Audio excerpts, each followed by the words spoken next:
What does it mean to become who you are? This was one of Nietzsche's deepest questions, a challenge that defined his philosophy and psychological investigations. Unlike other philosophers who sought truth in abstract theories or rigid moral systems, Nietzsche believed that true wisdom must serve life. It must empower, energize, and transform the individual.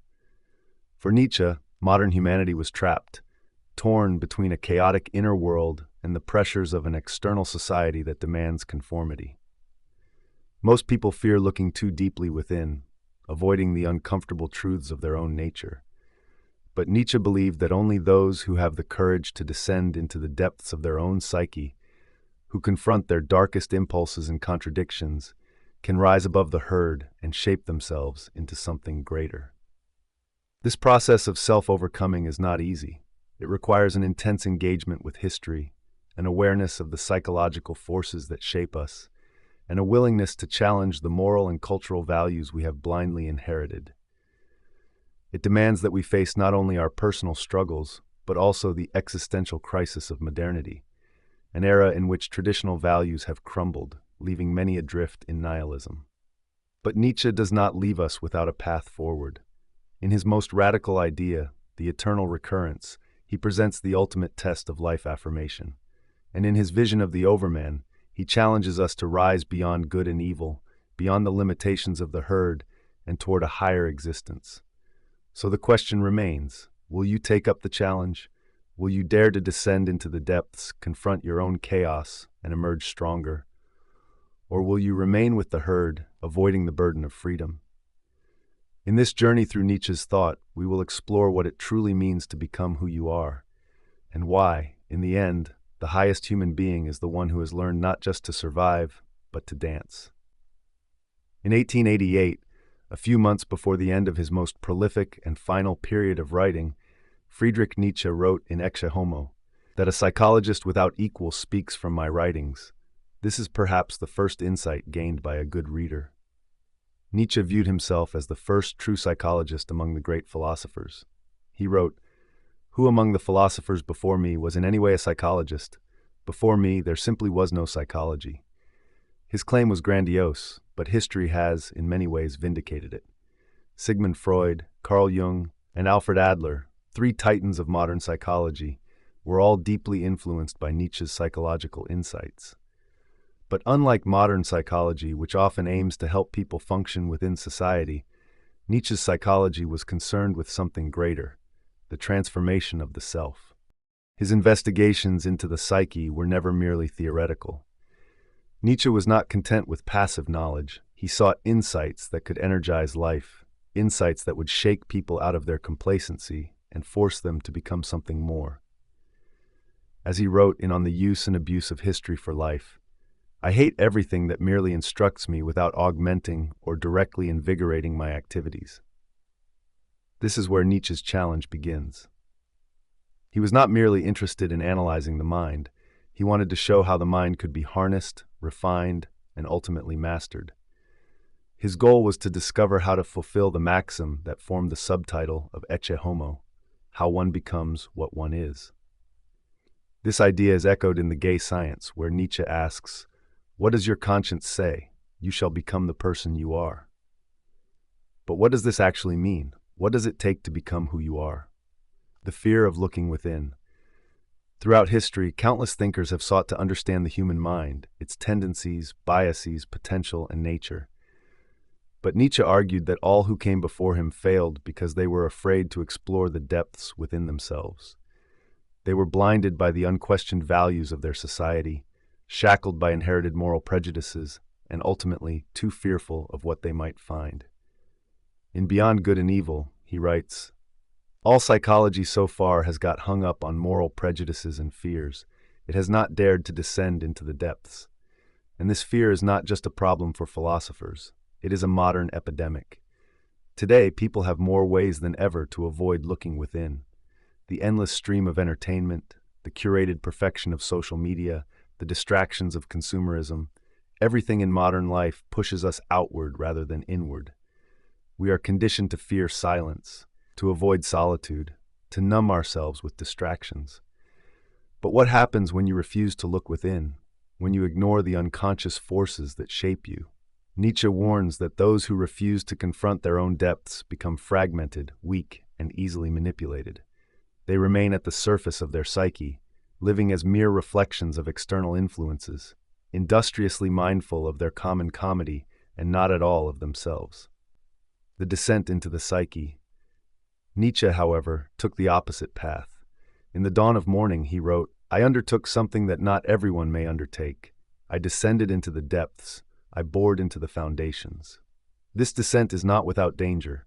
Those who dare to explore their own depths risk confronting the darkness within, the suppressed fears, the buried traumas, the chaotic drives we refuse to acknowledge. Nietzsche describes the terrifying consequences of such an inner journey in a passage from Beyond Good and Evil. He enters a labyrinth and multiplies 1,000-fold the dangers that life in itself brings with it.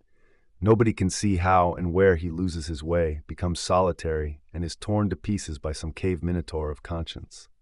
This is why most people choose not to explore themselves. It is easier to remain on the surface, to accept comforting illusions, to be part of the herd. But for a small minority, the descent is not a choice, it is a necessity. Some individuals have psyches too deep, too turbulent, too conflicted to live passively. If they refuse to confront themselves, they risk being torn apart by their own contradictions. To survive, they must impose order upon their chaos. The sculpting of the self. Nietzsche presents Goethe as the ideal example of someone who mastered this task. He describes Goethe's greatness in the following words: "What he wanted was totality. He disciplined himself to wholeness. He created himself." This is the challenge of self-creation. To sculpt oneself is not to fabricate an identity from nothing. Humans are not blank slates. Each of us has a deep, unteachable nature, a kind of spiritual fate that determines who and what we can become. In Beyond Good and Evil, Nietzsche writes, "At the bottom of us, really deep down, there is, of course, something unteachable, some granite of spiritual fatum, personal fate or destiny. Whenever a cardinal problem is at stake, there speaks an unchangeable 'This is I.' But most people never discover this inner truth. Instead, they become mere reflections of history, of their culture, of the collective values imposed upon them. They are shaped by the past rather than shaping themselves." Nietzsche saw this as the great failure of modern man. Without a historical sense, without a connection to the forces that have shaped them, modern individuals feel adrift, lost, arbitrary. But Nietzsche offers a solution. Direct self-observation is not nearly sufficient for us to know ourselves. We need history, for the past flows on within us in 100 waves. To truly know yourself, you must dig deep, not just into your own personal experiences, but into the history of humanity itself. You must uncover the primal drives that still pulse within you, the forces of animality, instinct, and raw power that modern society has tried to suppress, the beast within and the divine animal. Every human being, no matter how civilized, carries within them the beast of the past. Nietzsche writes, "I have discovered for myself that ancient humanity and animality, indeed the entire primal age and past of all sentient beings, continues in me to create, to love, to hate, to infer. Modern morality teaches us to suppress these instincts, to deny our aggression, our sexual energy, our untamed passions." But Nietzsche saw this as a grave mistake. Instead of repression, he urged integration. Just as a raging river can be harnessed for energy, so too can the wild forces within the psyche be channeled and used for creative power. The most short-sighted and pernicious way of thinking wants to make the great sources of energy, those wild torrents of the soul, dry up altogether, instead of taking their power into service and economizing it. But beyond the beast within, Nietzsche also spoke of another forgotten force, what he called the divine animal. In modern life, people rely only on their conscious mind, their weakest and most fallible tool. But hidden beneath this surface layer of thought lie ancient instincts, powerful and intuitive, which once helped our ancestors survive in chaotic and unpredictable environments. Nietzsche laments that modern man has lost touch with these instincts. He has lost and destroyed his instinct and can no longer trust the divine animal. He stumbles blindly through life. Our nature is sculpted not only by early personal life experiences and the traits and dispositions inherited from our ancestors, but also, according to Nietzsche, by historical forces. The traditions and experiments of past cultures continue to live on within us, influencing our life and experience from the deeper layers of our psyche. The past of every form and way of life, of cultures that formerly lay right next to or on top of each other, now flows into us modern souls. Our drives now run back everywhere. We ourselves are a kind of chaos. Given that the past of every form and way of life continues to live on in us, Nietzsche proposed we need to engage in an active exploration of history if we are to attain self-knowledge. Direct self-observation, he wrote, is not nearly sufficient for us to know ourselves. We need history, for the past flows on within us in 100 waves. Just as the past continues to live on in modern cultures, embodied in myths, traditions, and institutions, so too our psyche has been shaped and sculpted by past ages. The tendency of the modern individual to feel he has been arbitrarily thrown and abandoned into an absurd world is the direct result of lacking what Nietzsche called a historical sense, of having no conscious connection to the past, and therefore failing to dig one's roots through the strata of history. Nietzsche's psychological insights are wide, varied, and always penetrating, a result of his ardent conviction that the psyche of modern man was in dire need of being dissected. But despite his piercing observations, there are critics who claim his insights into the nature of the human mind are irrelevant because of the fact that at the young age of 44, he fell victim to a mental illness which remained with him until the end of his relatively short life. Ignoring the fact that his illness may have been of an organic origin, there are some who may ask, why should anyone pay attention to ideas on how to become who you are from a man who went mad? There is a false saying, he wrote, how can someone who can't save himself save others? Supposing I have the key to your chains, why should your lock and my lock be the same? In Thus Spoke Zarathustra, Nietzsche introduces the idea of self-overcoming as the central task of human existence. He writes, what have you done to overcome him? By him, Nietzsche refers to our past self, the weaker, less developed, more conditioned version of who we once were. He saw personal growth not as a gentle process of self-improvement, but as a battle, a war waged within oneself against complacency, weakness, and inherited dogmas. The idea of self-overcoming ties into one of Nietzsche's most well-known concepts, the will to power. Contrary to simplistic interpretations, Nietzsche did not see the will to power as a mere drive for dominance over others. Instead, he viewed it as a fundamental life force, the drive to overcome obstacles, to assert oneself creatively, and to transform suffering into strength. He writes in Beyond Good and Evil, life itself is will to power. Nothing else matters. For Nietzsche, the greatest individuals, the ones who truly become who they are those who continuously struggle to elevate themselves beyond what they were before. But the will to power requires struggle, tension, and suffering.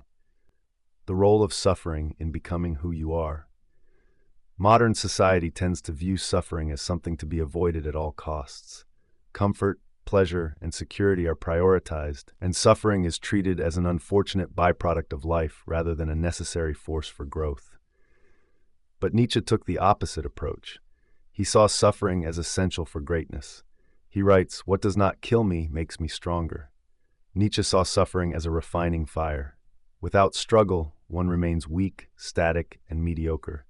He believed that only by embracing suffering, not avoiding it, can one achieve true transformation.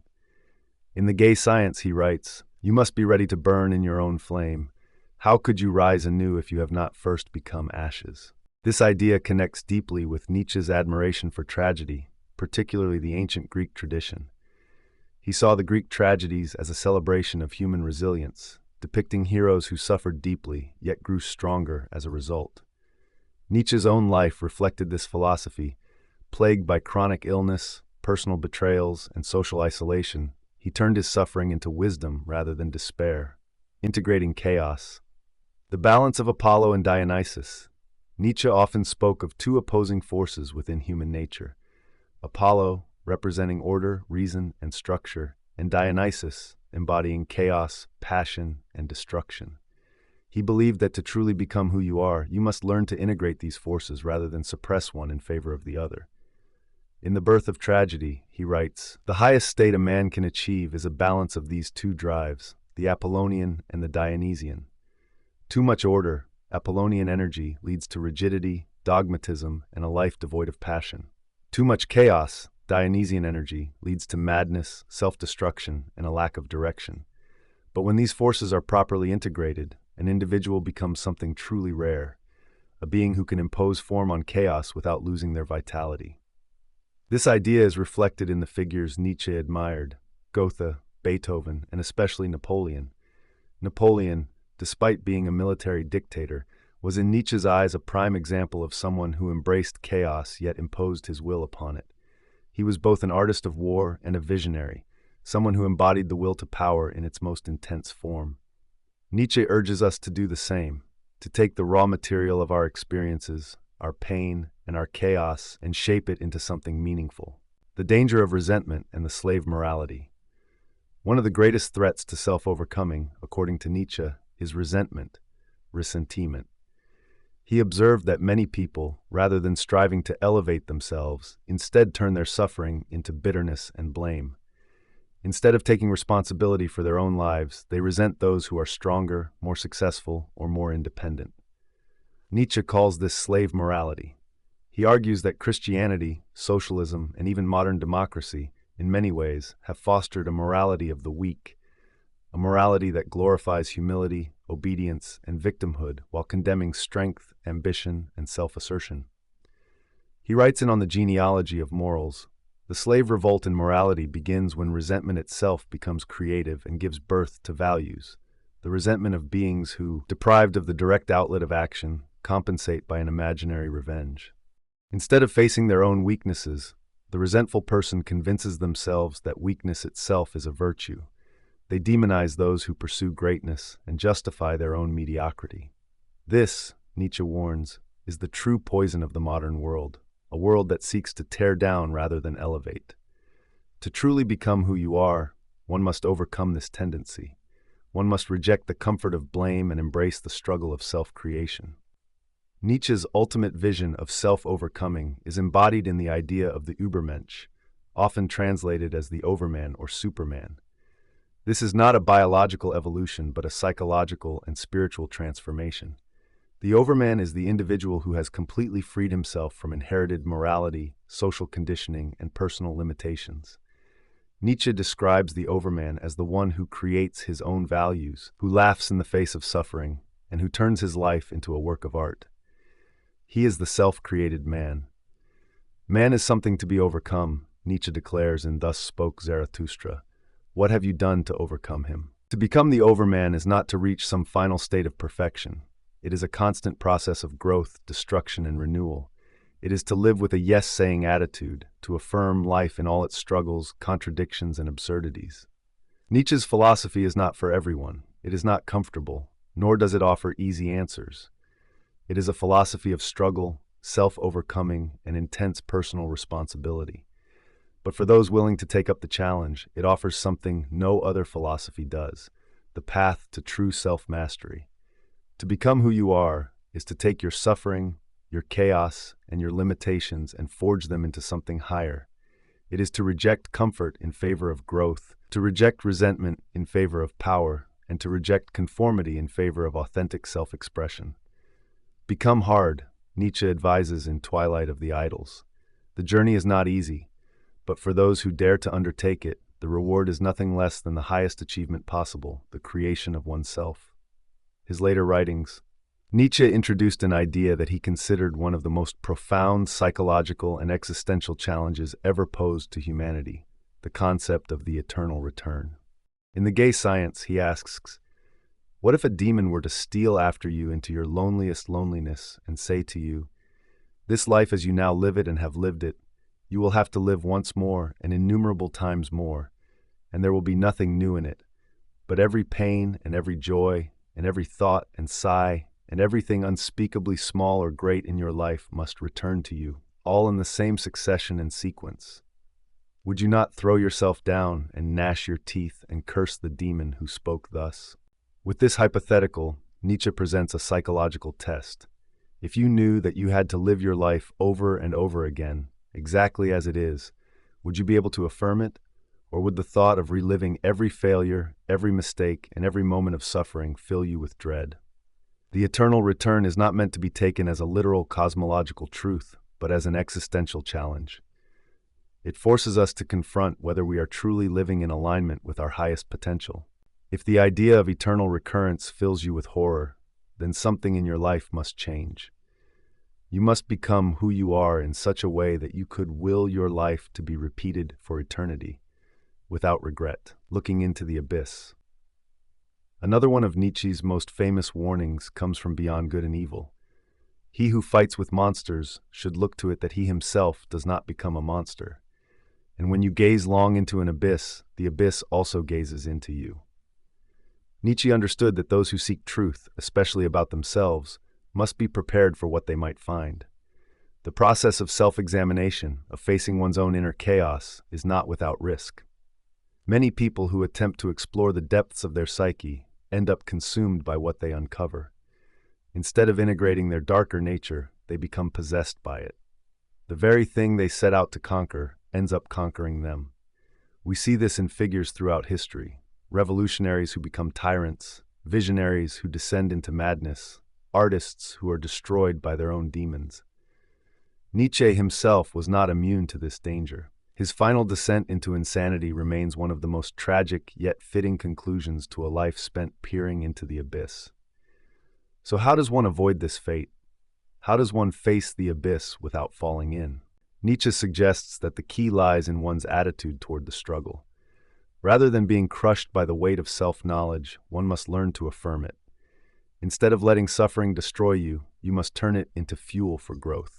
Instead of running from the abyss, you must dance upon its edge. This is why Nietzsche, despite the darkness of his insights, was not a pessimist. His philosophy is ultimately a philosophy of life affirmation. He calls upon us not to shrink from existence, but to embrace it fully, even its suffering, even its contradictions, even its absurdity. The free spirit, breaking away from herd mentality. A central theme in Nietzsche's work is the idea of the free spirit, an individual who has freed themselves from the herd mentality and conventional morality. In Thus Spoke Zarathustra, he writes, "The higher we soar, the smaller we appear to those who cannot fly. To transcend the masses, one must be willing to walk alone." Nietzsche saw most people as unwilling to take this step.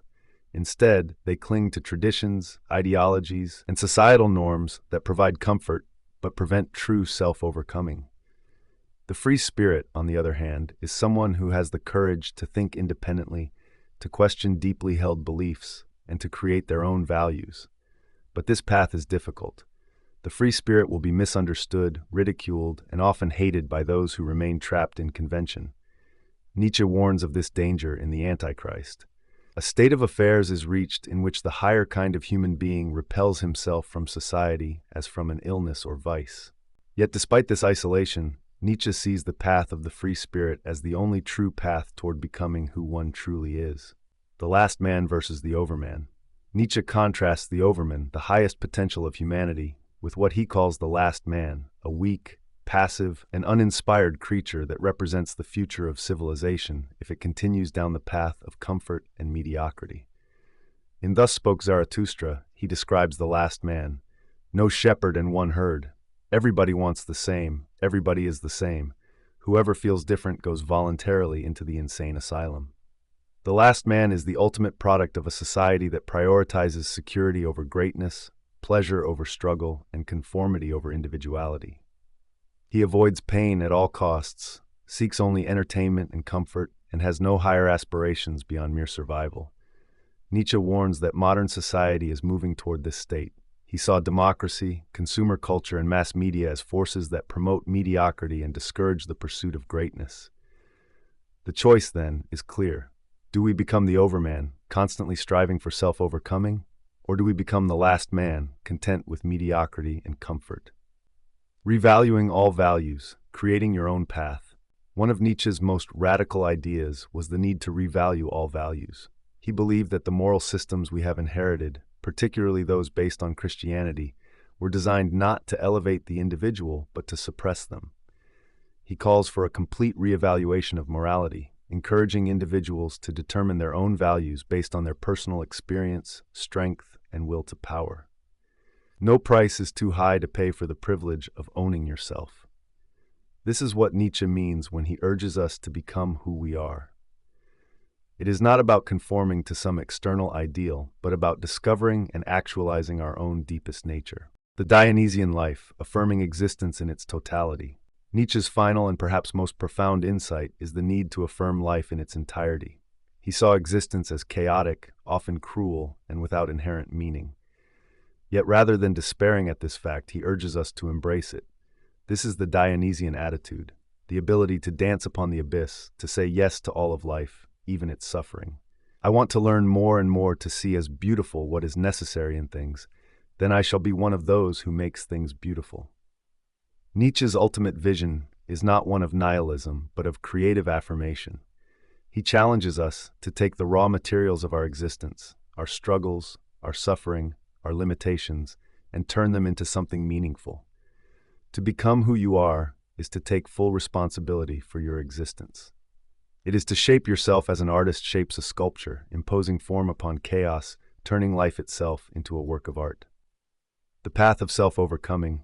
Nietzsche's philosophy is not just about understanding the self, it is about overcoming the self. He saw life as a constant state of becoming, a process of shedding the old and embracing the new. But what does it actually mean to overcome oneself, and how does one do it? The foundation of self-overcoming lies in the will to power, the driving force behind all life. Nietzsche believed that everything in existence, life, art, philosophy, even the universe itself, is propelled by this fundamental force, the will to expand, to create, to dominate, and to assert itself. He rejected the idea that life is merely about survival or pleasure, arguing instead that our deepest drive is power, not in the sense of control over others, but as mastery over ourselves and our circumstances. A person who lives purely for comfort and security is not truly alive but merely stagnating. The will to power demands struggle, challenge, and risk. It is the force that compels an artist to create, a philosopher to seek truth, and an individual to push beyond their limits. Without this drive, a person becomes passive, weak, and ultimately meaningless. Fail to embrace this drive because they are poisoned by resentment. Nietzsche saw resentment as one of the most corrosive psychological states, a state of bitterness and blame that arises when people refuse to take responsibility for their own power.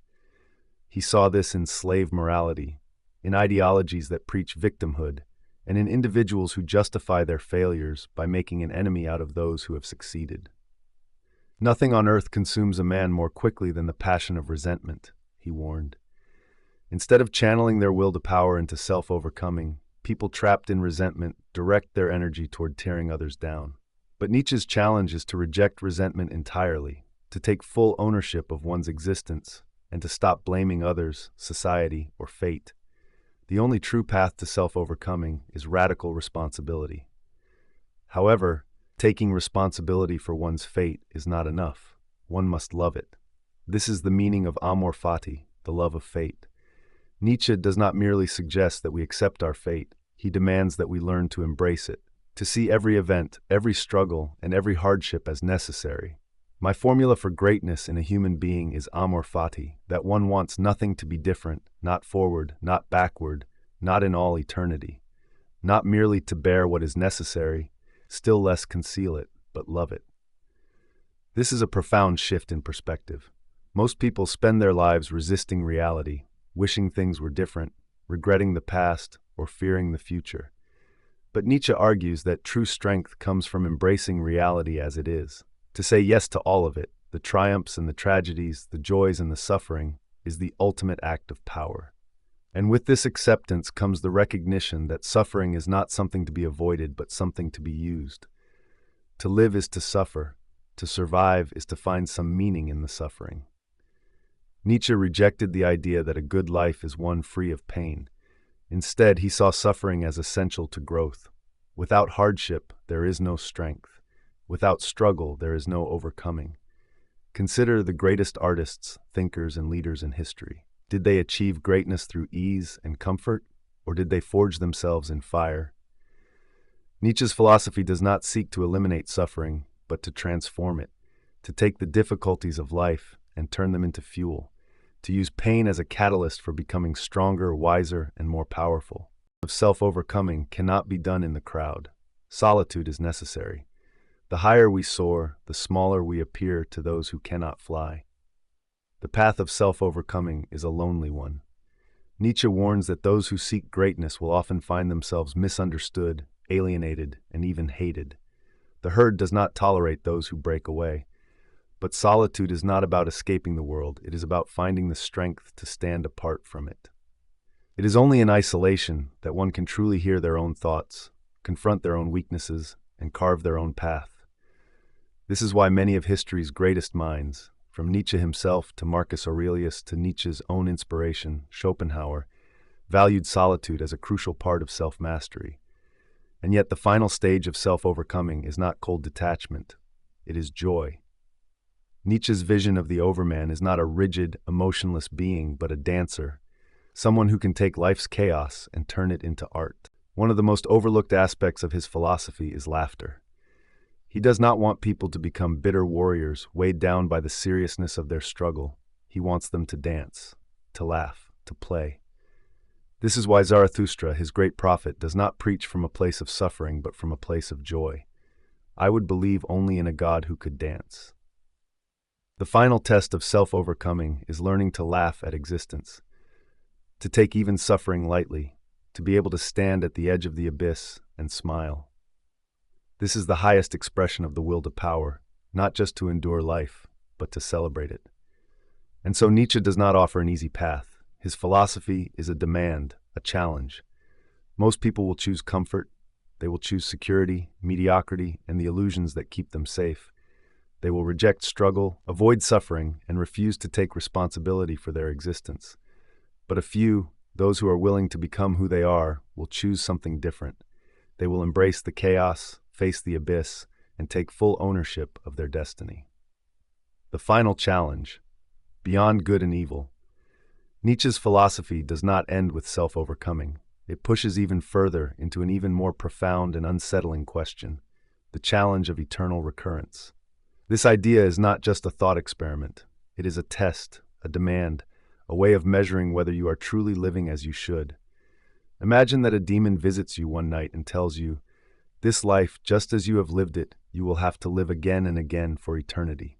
Every joy, every pain, every mistake, every triumph, nothing will ever change.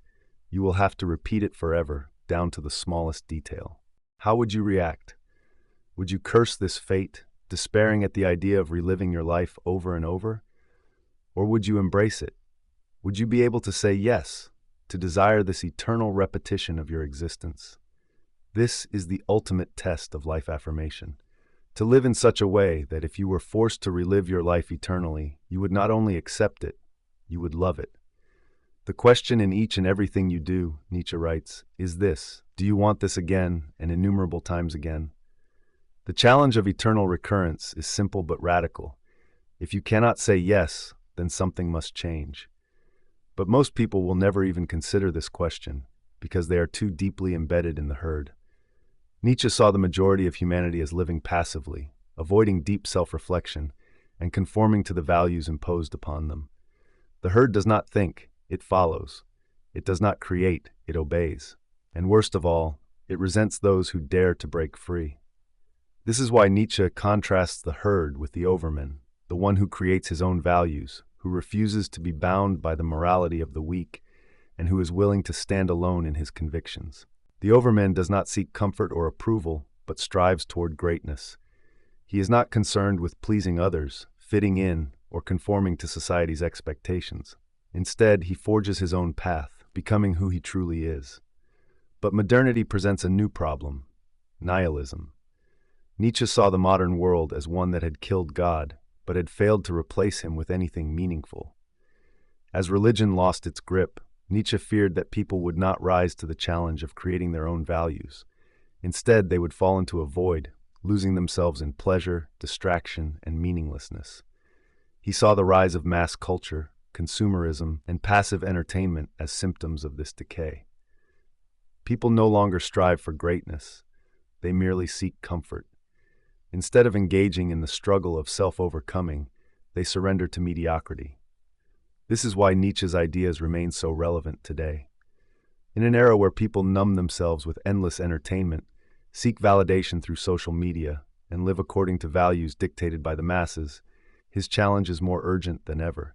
Are you living as the herd, or are you striving to become something greater? Nietzsche's influence extends beyond philosophy. It reshaped psychology, art, and even literature. Carl Jung's theory of individuation, the process of integrating the unconscious and becoming whole, was deeply inspired by Nietzsche's vision of self-overcoming. Sigmund Freud's exploration of the unconscious and repressed desires owes much to Nietzsche's psychological insights. And existentialist thinkers like Jean-Paul Sartre and Albert Camus expanded on his ideas, wrestling with the implications of a world without inherent meaning. But Nietzsche was not only a philosopher, he was an artist of thought. He did not present dry, abstract theories, but wrote in aphorisms, metaphors, and poetic language. His philosophy is not just something to be studied, it is something to be lived. He believed that philosophy should be creative, that it should be a force that transforms those who engage with it. This is why his final image of the highest human being is not a rigid thinker, a moralist, or a warrior, but a dancer. The one who has mastered himself, who has faced the abyss and emerged stronger, does not become bitter or heavy with the weight of existence. Instead, he dances, he laughs, he creates. He embraces life fully, not as a burden, but as a joyous expression of power. One must still have chaos in oneself to be able to give birth to a dancing star. Nietzsche's philosophy is not for the weak. It is not for those who seek comfort, certainty, or easy answers.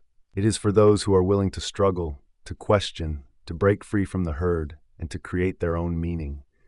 It is a challenge to rise above the passive existence of the many and to forge oneself into something greater.